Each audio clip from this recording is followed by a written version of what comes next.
Okay, welcome to the lecture in this course 12, lecture number 12. So, in this lecture we will study the properties of Lagrangian.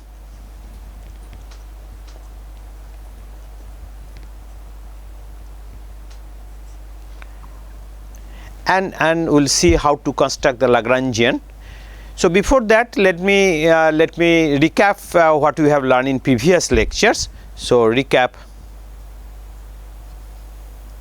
So, in previous lectures we have first seen how using the variation of calculus, how one can extremize a functional. So, variation of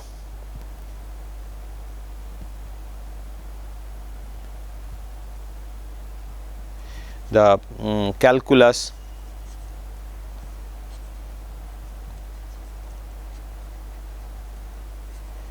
of variation to use to find the condition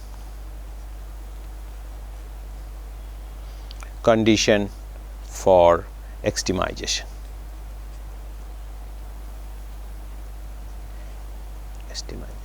And we apply this concept to the Hamilton's principle. So, apply this concept to the Hamilton's principle.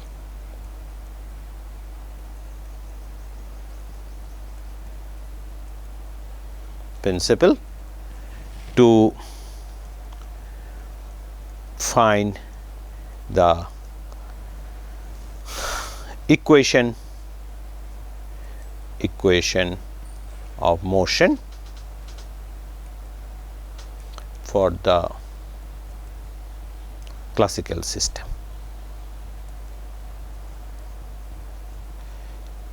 Okay.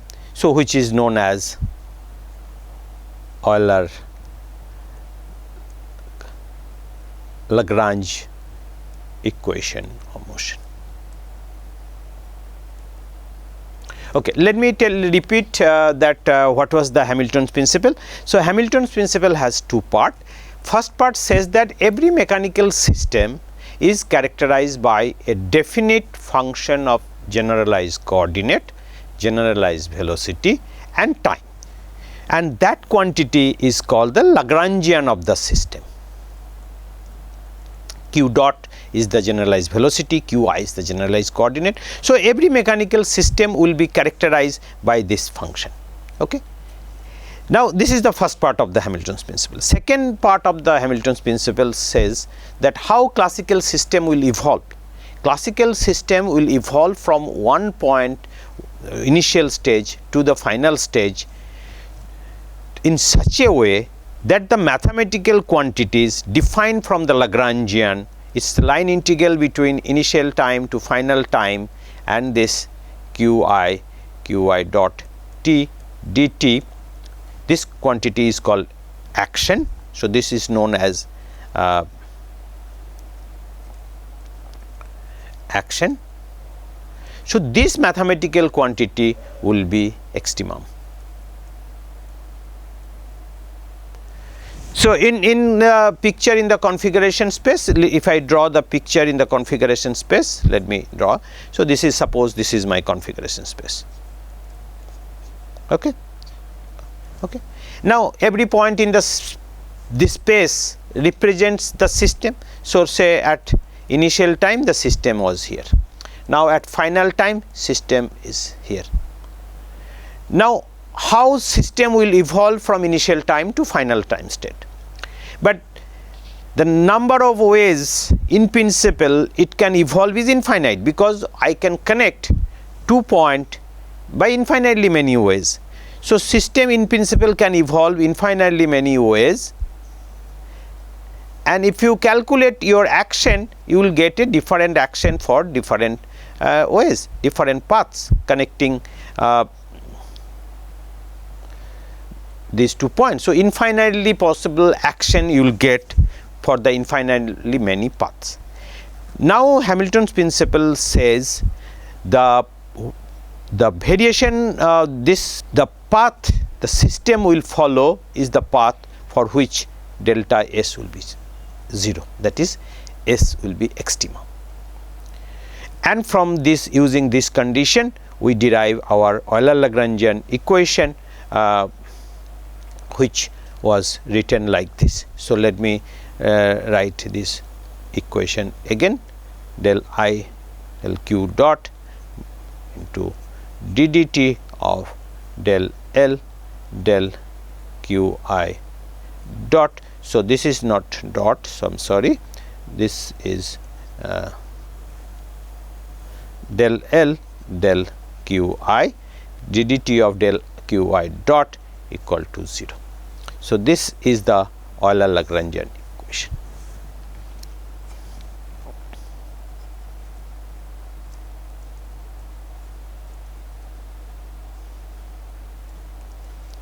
Euler-Lagrangian equation. Okay. So, now we will want to see that how one can find this Lagrangian. So, once we can find a Lagrangian, so once we find the Lagrangian,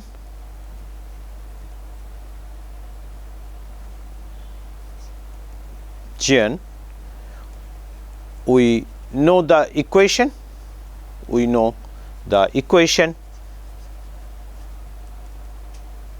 of the system, and by solving this equation we can find the solution of classical system. Solution of classical system means you have to find that how the coordinates or how the other dynamical variables behaves, evolve with time. So, that is the main purpose of classical system. And once you find the Lagrangian, so find the Lagrangian, then find the equation,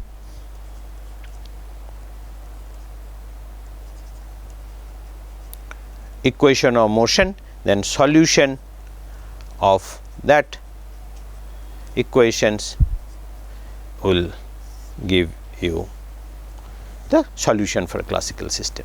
Remind that in Euler-Lagrangian equation, you have to, for each generalized coordinate you will get one equation, and number of generalized coordinate will be the number of degrees of freedom of the system. So, you will get, depending on degrees of freedom, you will get the number of equations. Okay. So, main job is now to find the Lagrangian of a system.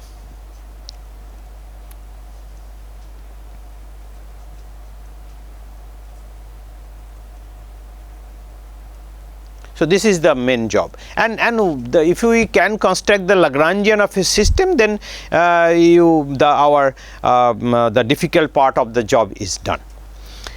So, to find the Lagrangian, first we should see, to find the Lagrangian of a system, we should see what properties does a Lagrangian satisfy. So, what will be the properties? So, let us discuss the properties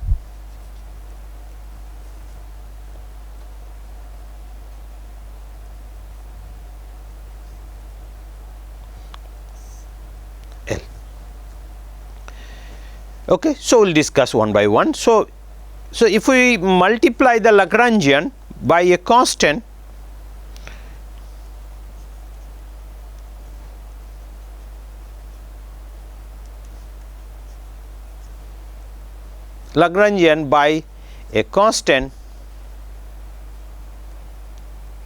say C, then equation of motion does not change, because you can see the equation of motion, this is the, so this term also will be multiplied by a constant, this term also will be multiplied constant, right hand side is 0. So, your equation will be unchanged. So, Lagrangian, if I define a new Lagrangian L prime with the multiplying the old Lagrangian, our equation motion will not change. So, L prime and L will represent the same system.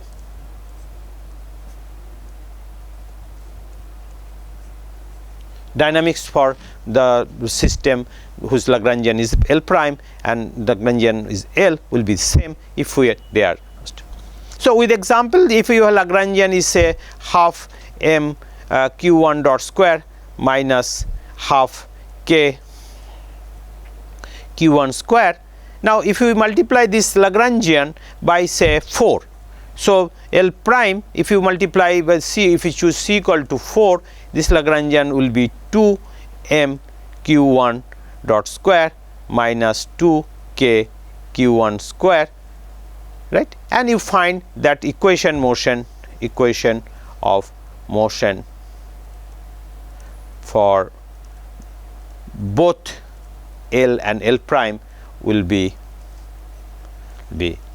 m q1 double dot plus k q1 will be 0.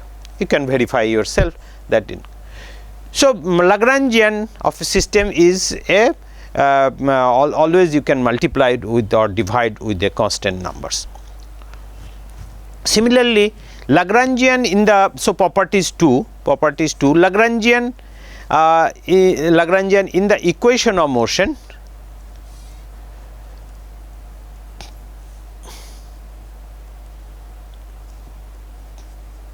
always appear through derivative, through differentiation. That means if you add a Lagrangian, a constant to the Lagrangian, equation motion will not change. So this, if you add a constant term to the Lagrangian, equation motion will not change, and L prime and L will represent same system. You can check yourself. You can adding a constant term will not change. Now these are trivial properties. Now let us come to the third properties, that if you have two system, say system A and if you have system B, and system A is described by a Lagrangian A, system B is described by a Lagrangian LB. So the combined system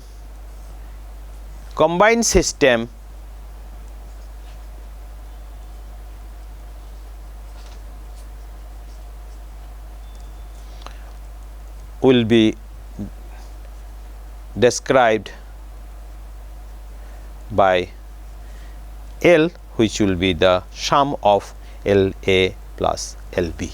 So this is very useful properties, that if you have two isolated system described by, say, system A is described by Lagrangian A and system B is described by Lagrangian B, then the combined system, which consists of system two isolated system A and B, will be described by the sum of these two Lagrangian. Now if you have many such Lagrangian, then you can add all this. This will be helpful in this way, that if you have two particles or three particles, so you can find Lagrangian for each particle, and then you can add them to find the Lagrangian for the system consisting of all particles. Now if this system are not isolated, if the system interacts, suppose now situation, this is system A and this is system B, and they are not isolated but interacting.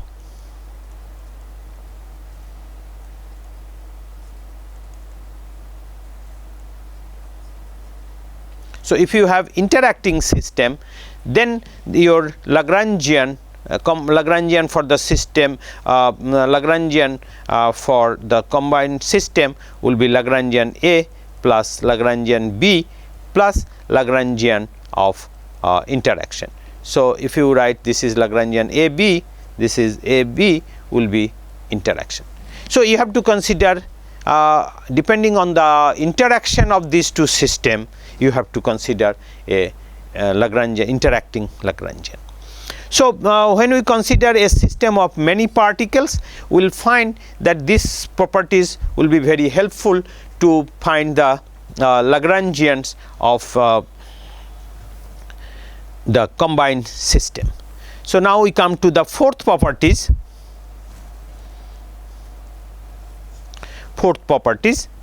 That are related to cyclic coordinate.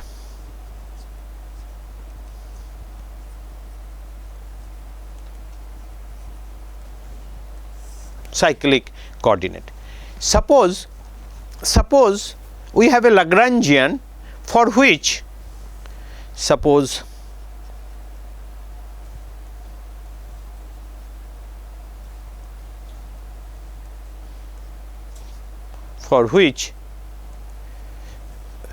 del L del q k is equal to 0.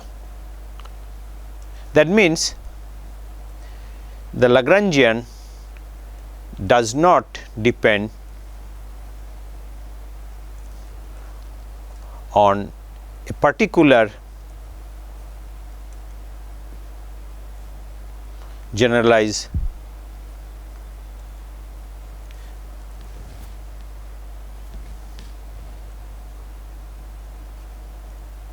coordinate q k. So, that q k is called cyclic coordinate.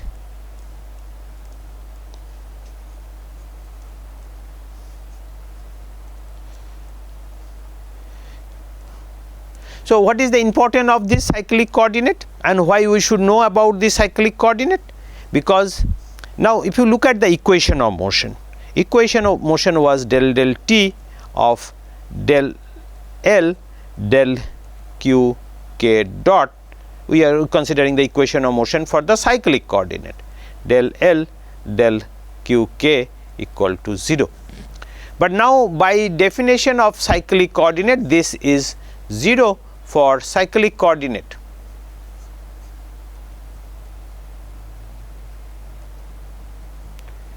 Q k. Okay. So, if it is 0 for q k, then I find a conserved quantity. Then we find that del L del q k dot is constant, because ddt del L del q k dot is 0. Okay.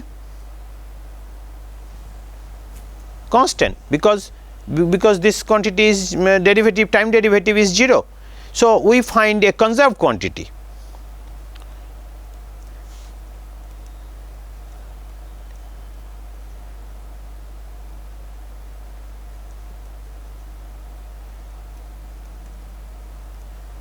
Which is del L del q k dot, and let us denote this conserved quantity is the momentum conjugate to q k.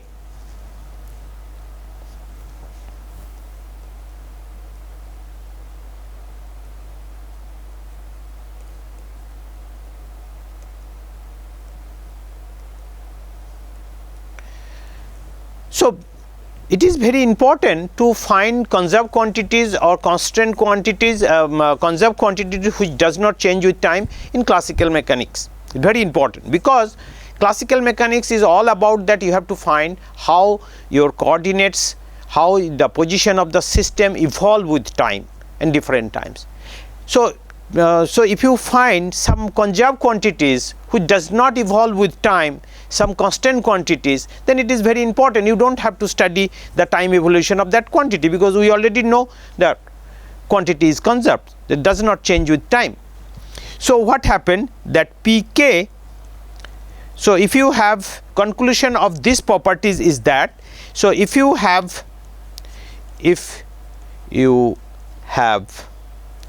a cyclic coordinate,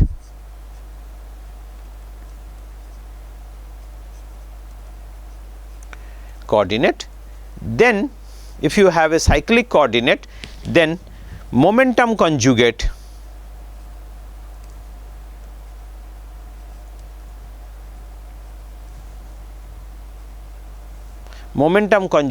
to that will be conserved. That momentum conjugate to is defined as del L del q k dot. Okay. So it is very important to look for cyclic coordinates, because once you find a cyclic coordinates, you immediately say that momentum conjugate to this by this quantity is a conserved quantity. And later we will see that related to this conserved quantity, some symmetries will be involved.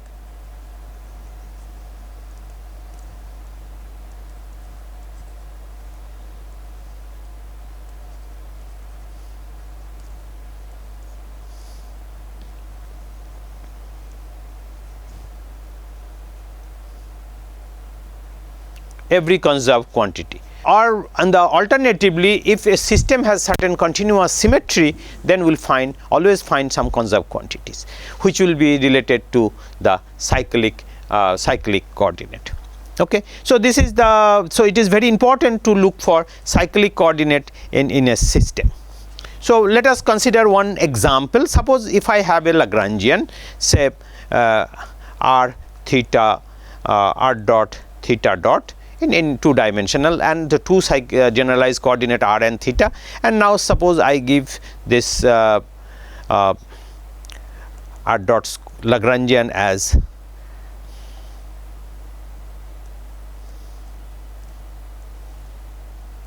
minus some potential, say alpha by r.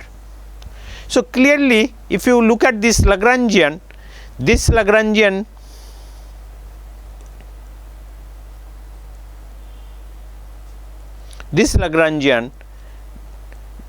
does not depend on the coordinate theta explicitly. Okay. So it does not depend on the coordinate theta explicitly. So theta is cyclic here. Okay. So theta is cyclic, then the momentum conjugate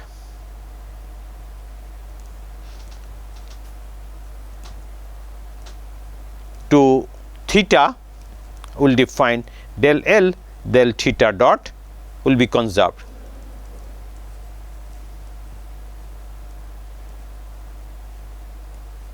Okay, according to our this fourth properties of Lagrangian.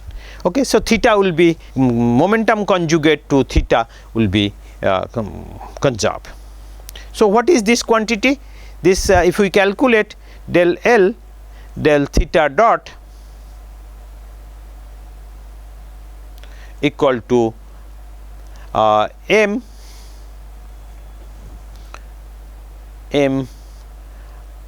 r square theta dot, and this actually this system describe a two body central force problem. This is and this is actually the angular momentum. And later when we study the symmetries and conservation laws, we will see that this angular momentum conserved for central force problem is related to the rotational invariance.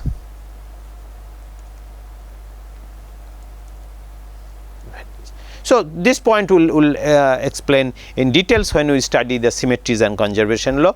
So what I want to convey at this point is that if you have a coordinate, if you have a Lagrangian which does not depend on a particular generalized coordinate explicitly, then it is called cyclic coordinate. So if you have a cyclic coordinate, the momentum conjugate to cyclic coordinate will be a conserved quantity, and it is very important to find the conserved quantity, because after all you have to find the dynamics of various quantities.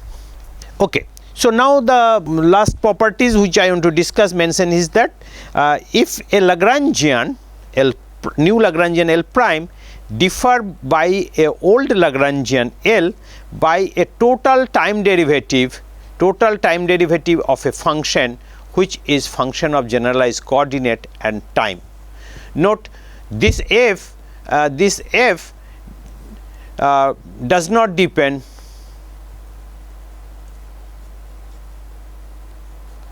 on q generalized velocity qi dot.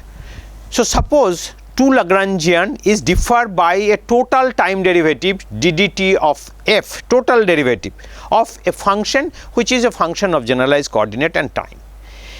Then I want to this property says that L prime and L describes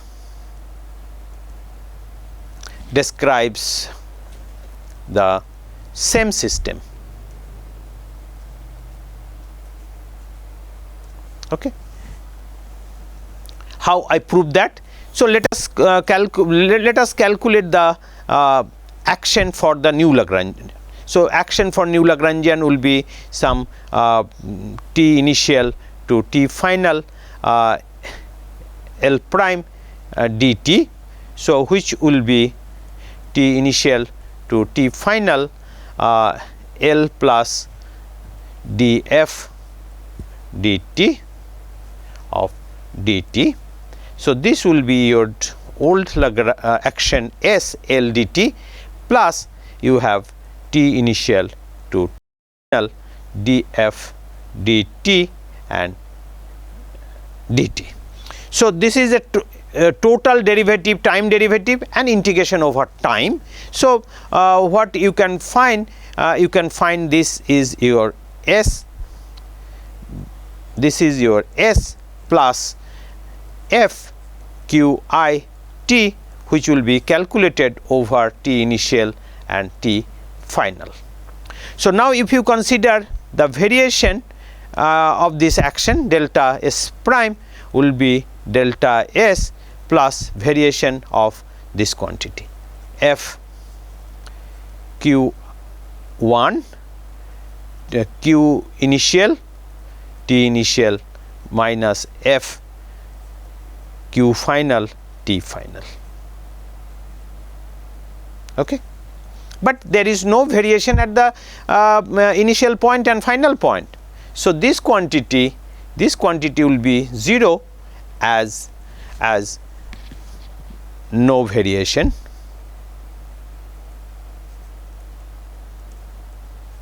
at the initial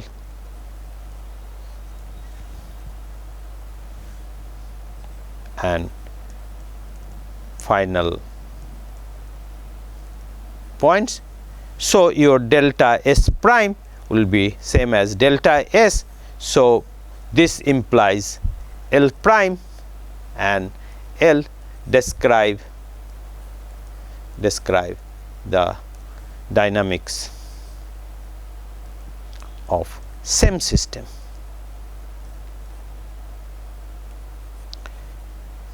In this point, I just want to make some advanced comment which you will learn later, that this kind of transformation, you can think of this is a transformation from one system to another system.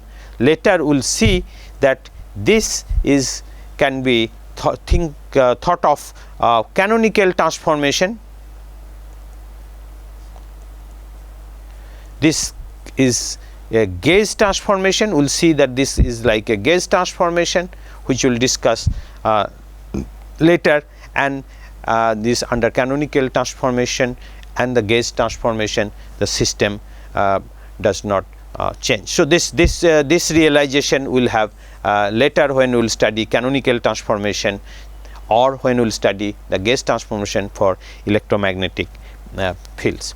So now we will conclude this lecture, that in today's lecture 12, we have studied that how the various properties of Lagrangian, and that will be helpful for our studies to construct this Lagrangian or find the Lagrangian of a system. So if you have any question, please raise this question in the discussion forum and I will address those. In the next lecture, we will consider that what will be the structure of Lagrangian.